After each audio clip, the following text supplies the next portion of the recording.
Welcome to a large model Showman's engine, part 38, working on the driving truck. With a lot of help from my friend Bob Brocklehurst, I now have a driving truck. Bob came over last week and completed the welding of the parts to the truck. This included the main axle that I made and the footrest assembly. I can't thank Bob Brocklehurst enough for this. He's done a really good job. All I'm doing at the moment is cleaning up the welds using the larger of my two angle grinders. Welding is something that I've never been very good at, and I don't even find it a pleasant experience. It's only when I see the end job that I think, oh, that's good. And it most certainly is. Not only is it strong, it has a really comfy seat on the top of it, and there's plenty of room between the seat and the axle to make them fit a storage box that will hold things like firing irons, oil cans, plus an emergency length of hosepipe so I can fill the tanks. Most of the cleaning up of the welding job on the frame was done by Bob. In this sequence I'm removing the wheels for a couple of reasons. One is so I can clean up the underneath part where the axle was welded in place.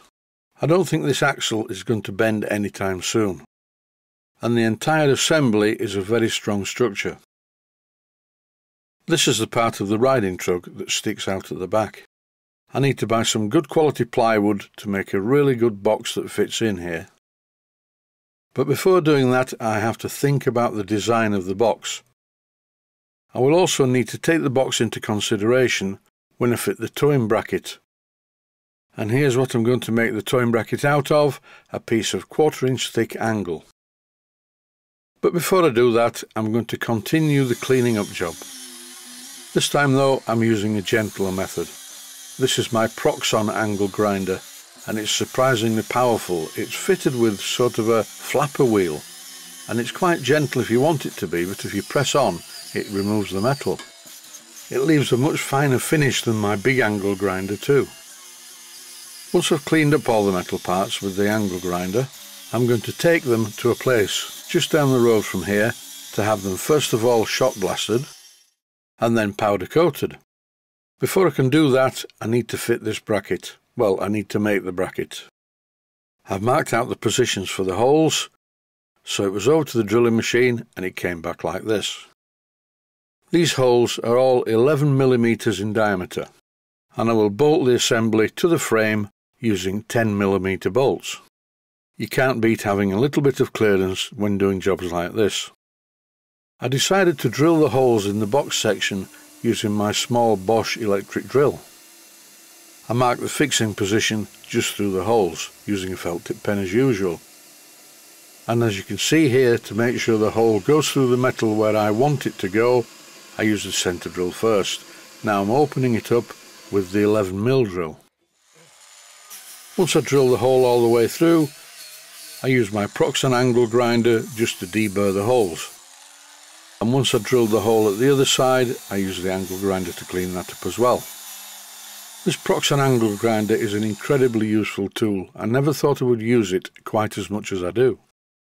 When using the flapper wheel disc, you have a very fine control, so you can just de-rust parts and clean them up and make them so there are no sharp edges, etc., etc. After I'd finished mounting the towing bracket to the driving truck, I had a quick run round all the parts with the Proxxon angle grinder just to polish them really. And now I think the frame is ready to go to the powder coaters. I'm just going to loosely fit it back together. I've put the wheels back on.